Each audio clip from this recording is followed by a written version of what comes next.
I never walk past a wine rack at the thrift store because I see something completely different. Let's start in the bathroom.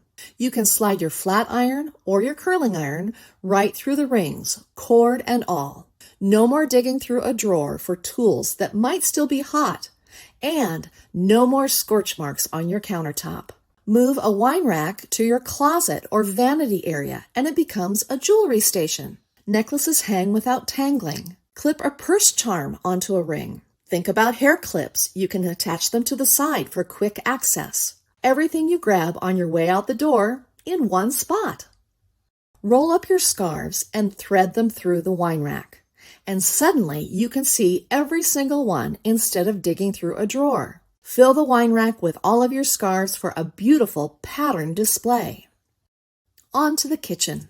An upright wine rack is a built-in spot for plastic wrap, foil, and wax paper. Placemats can take up a lot of room in a drawer. Instead, roll up your placemats and slide them into the wine rack. They stay wrinkle-free and they're ready for the table in 2 seconds. My favorite spot of all? The porch. This is where it turns into a summer caddy. Roll up and store a few magazines for lazy afternoons. Hang a little basket or bag loaded with mosquito spray. Roll up a light scarf for cool evenings. Pop in some fun sandals and hang your sunglasses onto one of the caddies. Everything you reach for on the porch, right where you need it. Ever wonder what to do with an old Keurig K-cup holder? You might be surprised how many creative uses it actually has. For the succulents, I used my empty K-cups with the foil removed, added a little filler, and popped in some faux plants. For the jewelry and hair ties, I filled the cups with earrings, rings, and bands to keep everything easy to grab. And for the craft supplies, I used the K-cups to hold scissors and crayons for a fun and organized setup. So what about you? Do you have a Keurig K-cup holder you could repurpose into one of these? Grab a wire bathroom caddy and a couple of wire pencil holders from the dollar store. Place a wire pencil holder on the front of the top side of the bathroom caddy and then start to secure it in place with zip ties. Place another wire pencil holder on the other side and attach it with zip ties too. Coat the entire piece in the same color spray paint to make everything look cohesive. Add some spices, a dish towel, and some other kitchen tools you usually reach for, and that's it. I hope this inspires you to easily turn a bathroom caddy into a kitchen rack. I grabbed a small box I had on hand and removed the colorful tape and replaced it with clear packing tape. Then I cut the flaps off the box with some sharp scissors. What does sushi making and home decor have in common? Maybe a little more than you might think. For the first project, I started by staining 3 sushi rolling mats with a light colored stain and allowed them to fully dry. I placed a sushi rolling mat on the side of the box and determined how far I wanted it to go up the side and made a mark. From that mark, I measured up and over the edge, down into the box, all the way to the bottom. Then I measured the sides of the box to determine the length. Next, I cut the mats to size, which was about 3 inches or 21 pieces of bamboo lengthwise to fit all 4 sides. Next, I cut 4 pieces of fabric. I matched the short sides of 1 long piece and 1 short piece, then hot glued them together to create a seam. Next, I turned the fabric inside out and placed it into the box, making sure the seams matched with the corners of the box. I hot glued the pieces of mat to all 4 sides, making sure to overlap the mat on top of the fabric.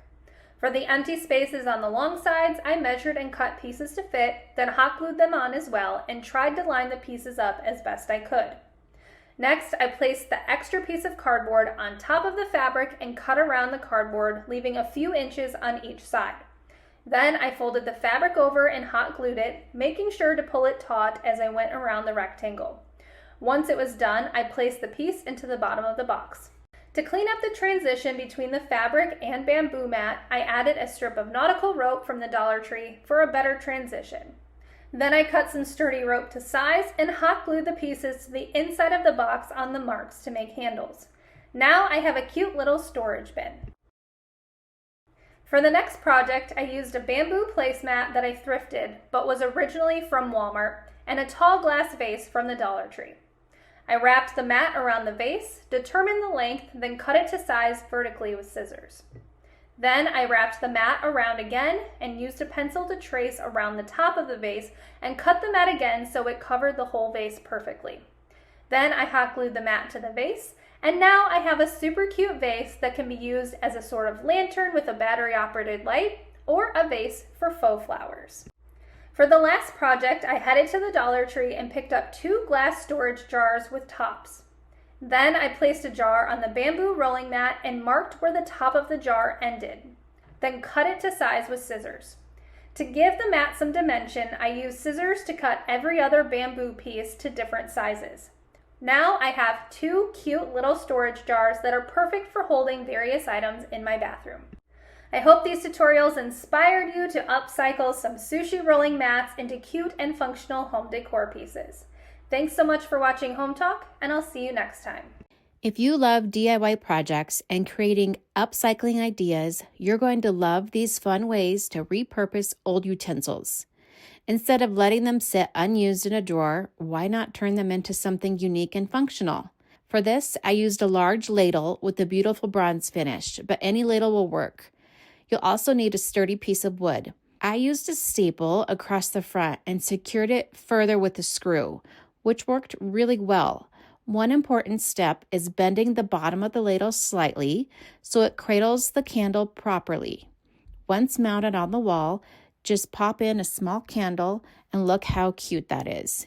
You can even group a few of these together for a warm, rustic display. I used a vintage dessert spoon, but any utensil with a solid handle will work. A great trick to make bending metal easier is to soak the spoon in hot water for a few minutes. This makes it more pliable so you can shape it with less effort. Once softened, attach the spoon to a piece of wood. I went with a simple natural wood plank, but you can stain or paint yours however you like. You could adjust the angle depending on what you want to hang. I'm using mine to hold a wreath, but these hooks are also great for keys, towels, or even lightweight kitchen utensils. For this, I used an oversized salad fork.